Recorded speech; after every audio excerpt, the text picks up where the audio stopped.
At dahil solo flight na lang ngayon ang peg ng auntie nyo, kaya limited na yung tinatanggap kong orders araw-araw. Hello mga kakumare! Another day in the life of your gold digger auntie. Tara samahan niyo ulit ako. Gumawa muna ako ng flan yung pangmaramihan na, para mamaya tuloy-tuloy na yung kilos ko. Pag ganito kasi mas nakakatipid ako sa oras, huwag mag-alala at hindi agad-agad napapanis ang flan kahit kung pangmaramihan agad ang gagawin, umpisa pa lang ng araw mo. Tapos naglagay lang ako ng isang portion sa mangkok na gagamitin ko sa oras na yon, the rest pwede mo ilagay muna sa chiller, or kahit nasa room temperature lang. So ito yung unang batch natin sa ating puto flan, na ipinahahatid mamaya bago mag-lunch. Steam lang natin ito ng 5 to 7 minutes sa mababang apoy tapos saka natin lagyan ng puto batter, at isa lang ulit natin ito ng 10 to 12 minutes. Pero ako nag-e-extend ako ng 2 to 3 minutes sa pinakamababang apoy. Yung parang nagpapain-in ka ng kanin, bago ko siya hanguin, tapos i-rest ko lang muna siya kahit 5 minutes lang bago ko tanggalin sa molder. Kung mapapansin nyo sadyang medyo mainit pa siya pero tinatanggal ko na, makikita nyo sa video na may kunting usok pa, pero ganun po talaga yung ginagawa ko, pero nakikita nyo naman na makinis at maganda ang itsura ng ating puto flan. So ngayon alam nyo yung isa sa mga teknik ko kung bakit makinis ang gilid ng puto flan ko at hindi naghihiwalay ang flan sa puto.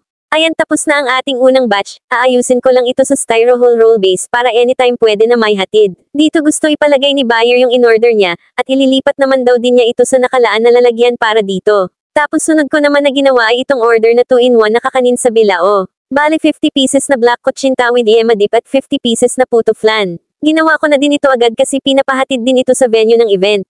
Mag-isa lang ang auntie nyo kaya maganda na yung advance nating ito magawa, kesa sa malate. Kumakain po talaga ng oras pag mga ganitong pinapa-deliver ang mga orders, kaya kailangan diskartihan din natin na may hatid sa tamang oras, para naman good shot tayo kay buyer.